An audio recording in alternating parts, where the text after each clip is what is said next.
শনিবার সকাল থেকেই এডিসি 14 বোধজংনগর ওয়াকিনগর কেন্দ্রের কালীনগর পোলিং স্টেশনে 26 ও 27 নম্বর ভোট কেন্দ্রে ভোটারদের মধ্যে ব্যাপক উৎসাহ উদ্দীপনা লক্ষ্য করা যায়। সকাল 6টা থেকে ভোটাররা লাইনে দাঁড়িয়ে ভোটদানে অংশ নিতে প্রস্তুত ছিলেন। 26 নং কেন্দ্রে নির্ধারিত সময়ে ভোট গ্রহণ শুরু হলেও 27 নম্বর কেন্দ্রে ইভিএম মেশিনে গোলযোগ দেখা দেয়। এর ফলে প্রায় আধ ঘন্টা দেরি করে ভোট গ্রহণ শুরু হয়। এই বিলম্বে ভোটারদের মধ্যে কিছুটা অসন্তোষ দেখা দিলেও পরে ভোট গ্রহণ স্বাভাবিকভাবে শুরু হওয়ায় তারা স্বস্তি প্রকাশ করেন। অনেকেই জানান দীর্ঘ লাইনে দাঁড়িয়ে অপেক্ষা করতে হলেও তারা ভোটাধিকার প্রয়োগ করতে পেরে সন্তুষ্ট।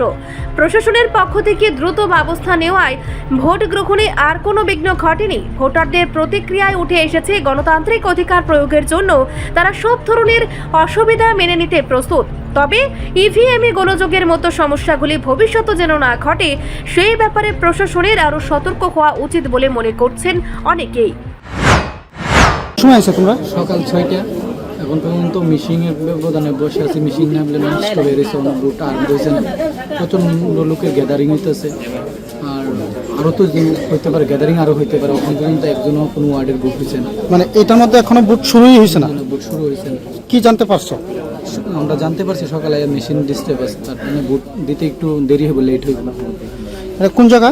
এটা হয়েছে আপনার কালীনগর হাই সেকেন্ডারি আপনার স্কুল। আপনার এটা কয় নং পুলিং স্টেশন? 11/6। রিপোর্ট সংবাদ প্রতীক্ষা।